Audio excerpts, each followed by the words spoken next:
Shanti.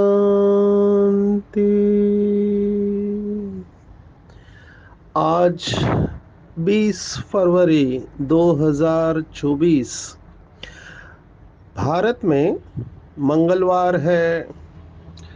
Today is 20th February 2024 and it's Tuesday in Bharat. आज की मुरली का जादुई रहस्य स्वयं को प्रेरणा देने के लिए Magical secrets of today's Murli for motivating the self। आज की साकार मुरली बाबा संपूर्णता के लक्षण बता रहे हैं। अगर ये बातें अच्छी तरह से मनन करके जीवन में धारण कर ली जाए तो बहुत सुंदर वाह वाह अवस्था हो सकती है। संपूर्णता का लक्षण शास्त्रों में जो बताया हुआ है, अंग्रेजी का शब्द है एनलाइटनमेंट। शास्त्रों में दो लक्षण बताए हैं कि आप संपूर्णता के नजदीक हो या संपूर्ण हो। मोस्ट इम्पोर्टेंट थिंग, इसके ऊपर बाबा ने कई मुरलियां चलाई है। वंडर है कि इतने बार बाबा के कहने के बाद भी वो अवस्था आती नहीं है। बाबा ने कहा, वो शब्द है बेफिक्र बादशाह। चिंता ताकि कीजिए जो अनहोनी होए। इसके ऊपर शास्त्रों में कितनी सारे संतों ने अपने अनुभव लिखे हुए हैं। हर एक राज्य में यह संतों ने लिखा हुआ है। आई एम श्योर महाराष्ट्र में समर्थ रामदास, उनके मनाचे श्लोक या मनोपनिषद जिसको कहते हैं, उसमें वो कहते हैं, मनी मानवा व्यर्थ चिंता वहाते, अकस्मात होणार होऊनी जाते। माना जो होने वाला है वो होके जाता है। आप व्यर्थ चिंता करते हो। हमने देखा, चिंता ताकि कीजिए जो अनहोनी होए। अनहोनी कुछ है ही नहीं। हमारे पास सबसे बड़ा ज्ञान का जो शस्त्र है, वैसे तो बहुत सारे हैं, लेकिन जो सेकंड में फुल स्टॉप लगाने वाला और शक्तिशाली बनाने वाला, ऑन द स्पॉट सभी संकल्पों को इमीडिएट फुल स्टॉप लगाने वाला शस्त्र जो बाबा ने दिया है, वो है ड्रामा। अभी मुझे वंडर ये लगा, मैं शमन्स के ऊपर भी देख रहा था। शमन्स माना जो हीलर होते हैं, जैसे भारत में हीलर है, अफ्रीका में हीलर्स है, तो उनको शमन कहते हैं, शमन्स। तो उनकी इतनी पावरफुल फिलॉसफी है। आजकल लोग इसके ऊपर स्टडी करने लगे हैं कि आदिवासी लोग जो जंगलों में रहते हैं, दुनिया से दूर, उनके अंदर कोई चिंता नहीं है। तो वैसे क्या बिलीफ सिस्टम, कैसे कौन सी मान्यताओं को लेकर चलते हैं, नेचर से वो सीखते हैं। बहुत सारे संत नेचर माना निसर्ग के साथ में रहकर बहुत सारे उन्होंने ऑब्जर्वेशन किए हुए हैं। चाइना का जो बुक हमने देखा, दाओ दे जेंग, और बुक ऑफ चेंज जिसको कहते हैं, उन्होंने पूरा नेचर के ऊपर ही, उनके मास्टर के ऑब्जर्वेशन पूरा नेचर के ऊपर है। हमने पानी का नेचर देखा, तत्वों की अपनी विशेषता है। अगर मैं इसके गहराई में जाऊं तो बहुत टाइम लगेगा, लेकिन मैं शमन के लॉज के बारे में जरूर बताऊंगा। 4 शमन के लॉज होते हैं, माना कायदे होते हैं ये हीलर्स के, जो आज बाबा की मुरली के साथ परफेक्टली जेल हो रहा है। तो मुझे बहुत खुशी हुई। उनका पहला कायदा ये कहता है, आपके जीवन में जो भी व्यक्ति आती है वही व्यक्ति आना चाहिए। माना वो इतना कॉन्फिडेंटली कहते हैं, the person who comes into your life is the right person. ऐसा नहीं कि दूसरा आता तो अच्छा होता, पति ऐसा नहीं होता, पत्नी ऐसी नहीं होती, बच्चे ऐसे नहीं होते, माँ बाप ऐसे नहीं होते, या जिस शहर में हम रहते हैं वैसे लोग नहीं होते, सेंटर ये नहीं होता, वो नहीं होता। शमन इधर ही फुल स्टॉप लगा देते हैं। कोई भी व्यक्ति हमारे जीवन में विदाउट चांस आता ही नहीं है। हमारे आजू बाजू में जो भी लोग हैं, लौकिक अलौकिक, परिवार वाले, ऑफिस वाले, शहर वाले या देश वाले, वही होने चाहिए। और उनका होना भी एक कारण है, ताकि हम अपने जीवन में उच्च चेतना की ओर जाएं। ये इतना पावरफुल लॉ है कि मुझे ऐसा पति क्यों मिला, पत्नी क्यों मिली, ये प्रश्न ही नहीं, समाप्त हो जाता है। वही उसी को ही आना चाहिए, ये शमन कह रहे हैं। दूसरा उनका कायदा है, वो भी इतना पावरफुल है। ये 4 कायदे अगर दिमाग में फिट कर दे तो आपकी जीवन अवस्था बहुत सुंदर हो जाएगी। वो कहते हैं कि what happens is the only thing that could happen. माना जो हुआ वही होना चाहिए था, और कुछ होना ही नहीं चाहिए। देखो, absolutely nothing that happens to our lives could have been otherwise। लोग कहते हैं अरे ये नहीं होना चाहिए था, मैं ये नहीं करना चाहिए था, उसको वैसा नहीं करना चाहिए था। बिल्कुल नहीं।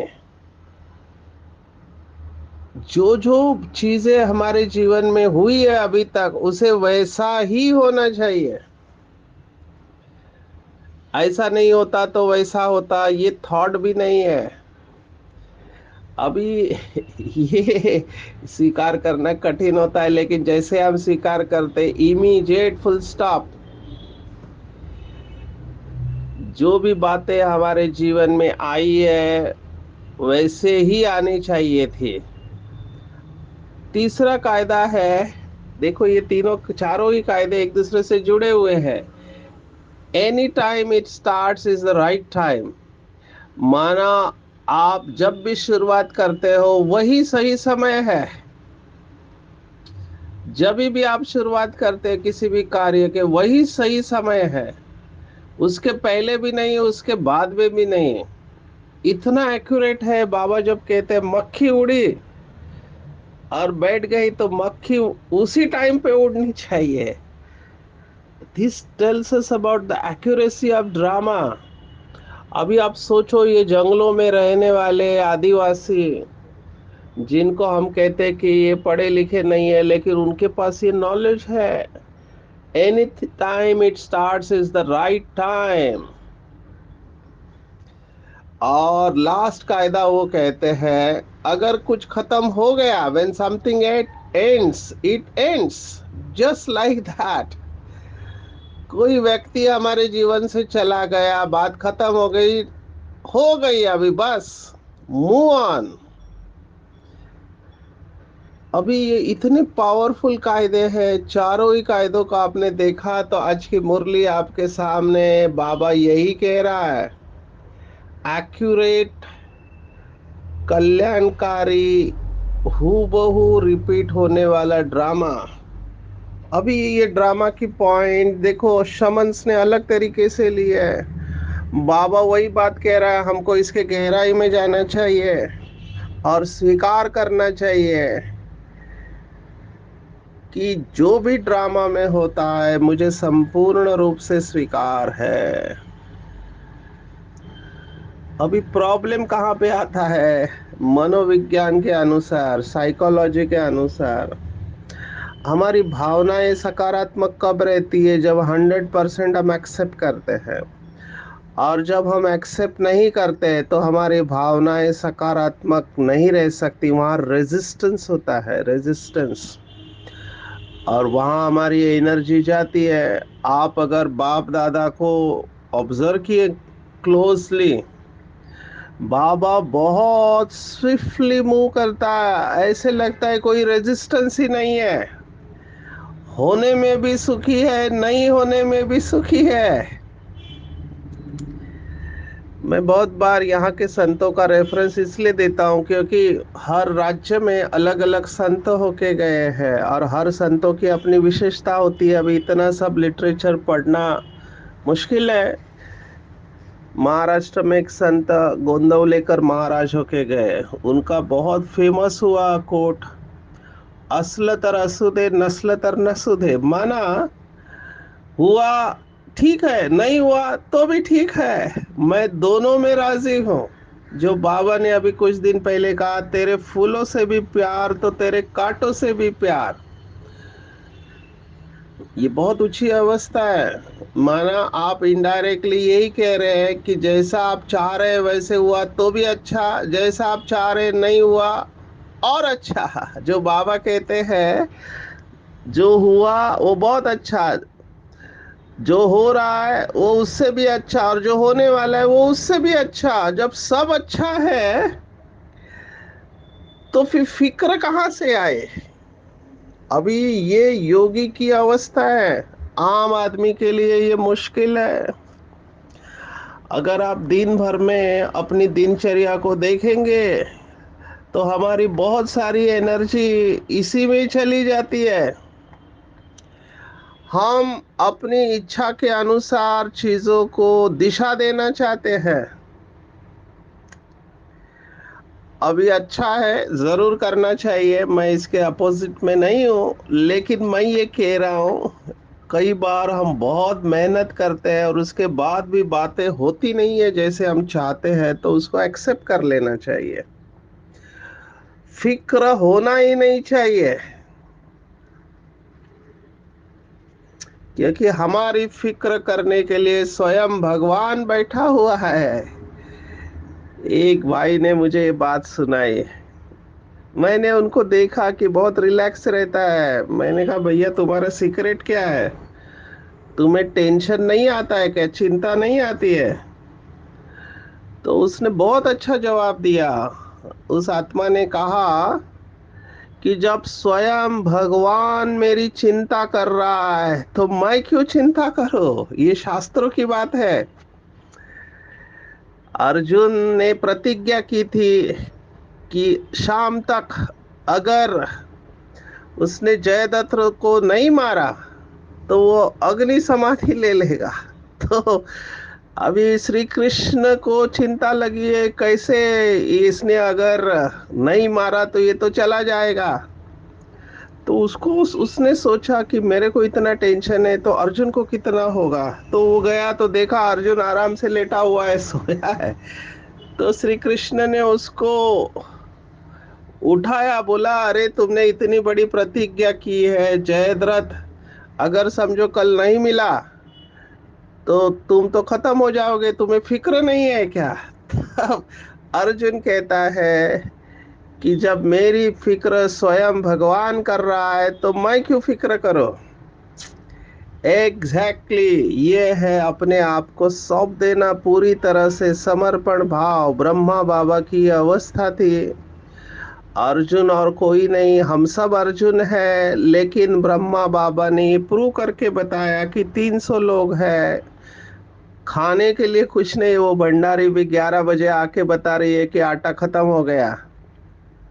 ये भी बेफिक्र ही है, बाबा की जैसे बेफिक्र अवस्था है वैसे भंडारी की। 1 बजे घंटी बजनी है भोजन की और बाबा बिल्कुल निश्चिंत है। आप सोचो क्या स्टेज होगी। थोड़ा चित्र अपनी आंखों के सामने लाओ। आपके घर में 4 बच्चे हैं और घर में खाने को कुछ नहीं है और आपके ऊपर जिम्मेवारी, और आप आराम से लेटे हुए अपना काम कर रहे हो। ये बहुत ऊंची अवस्था है। बाबा का जवाब था कि बच्चे भूखे रह सकते हैं लेकिन बाबा भूखा नहीं रहेगा।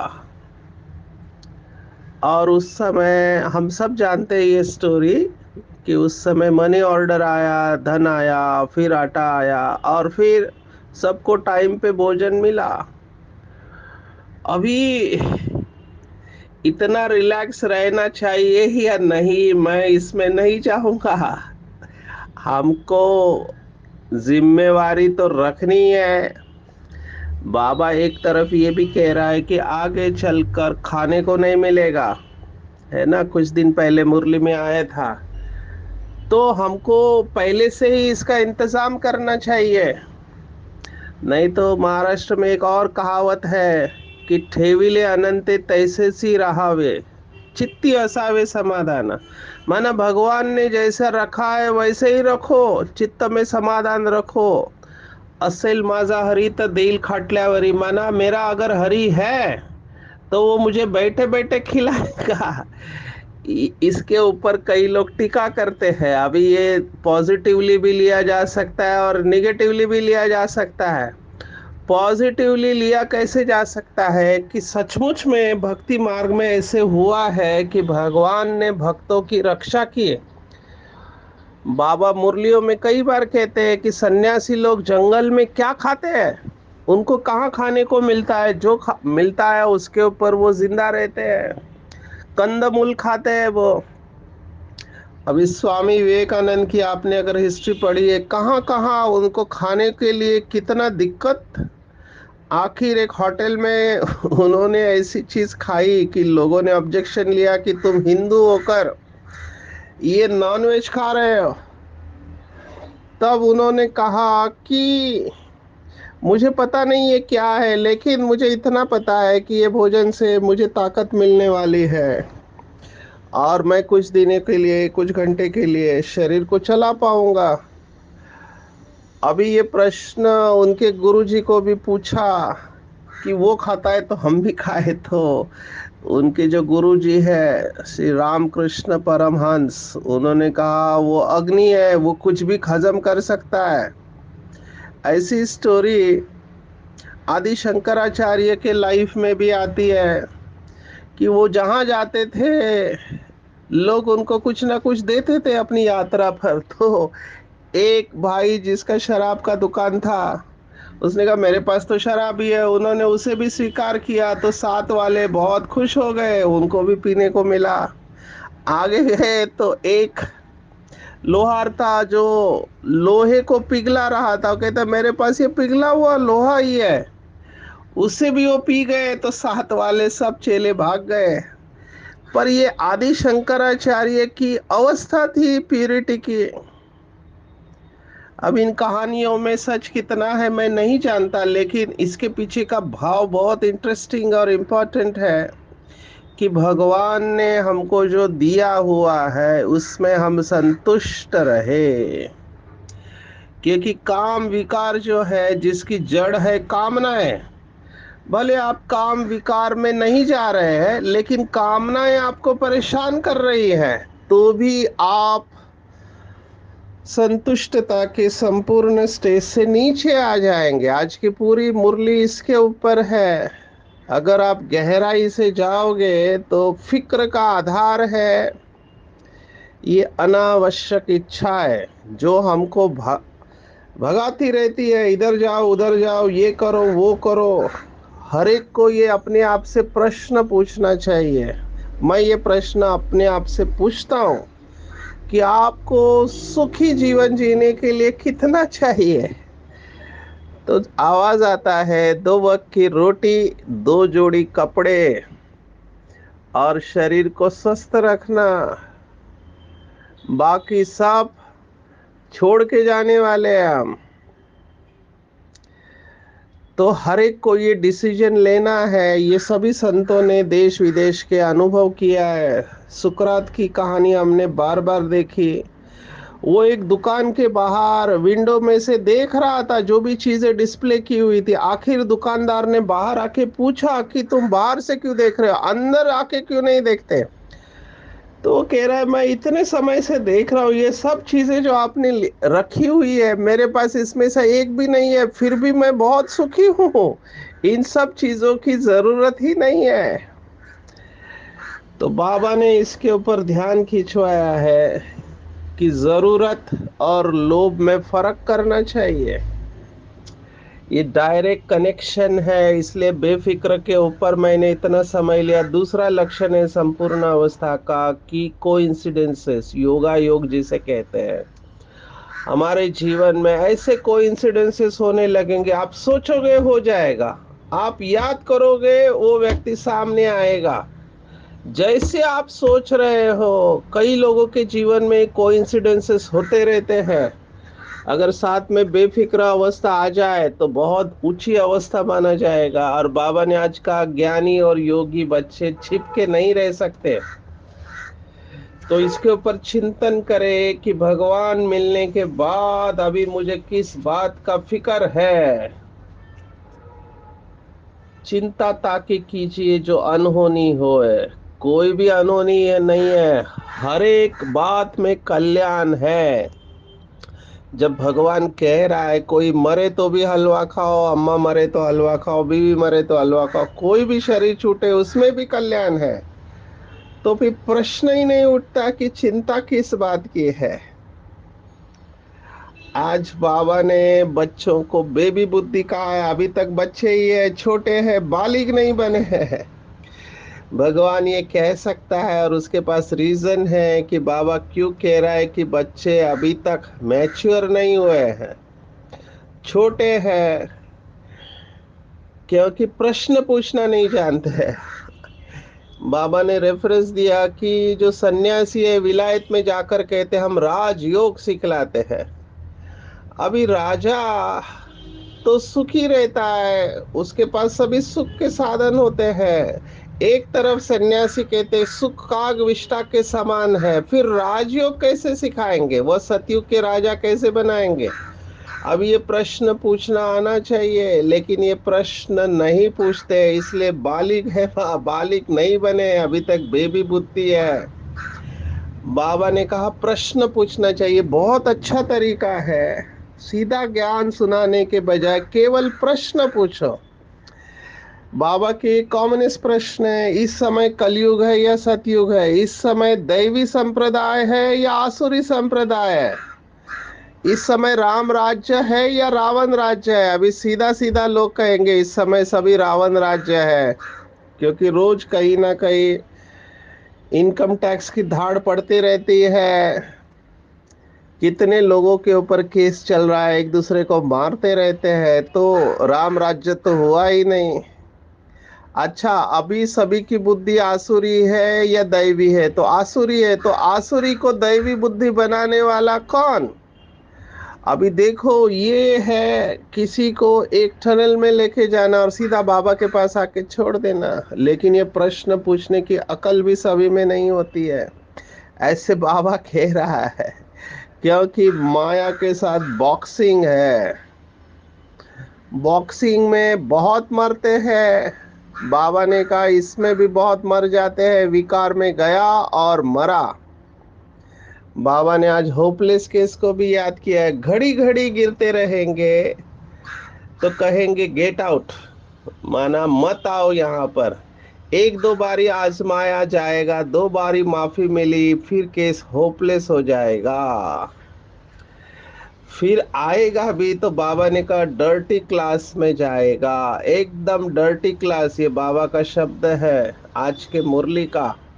दास दासिया प्रजा के भी नौकर चाकर चंडाल जाकर बनते हैं।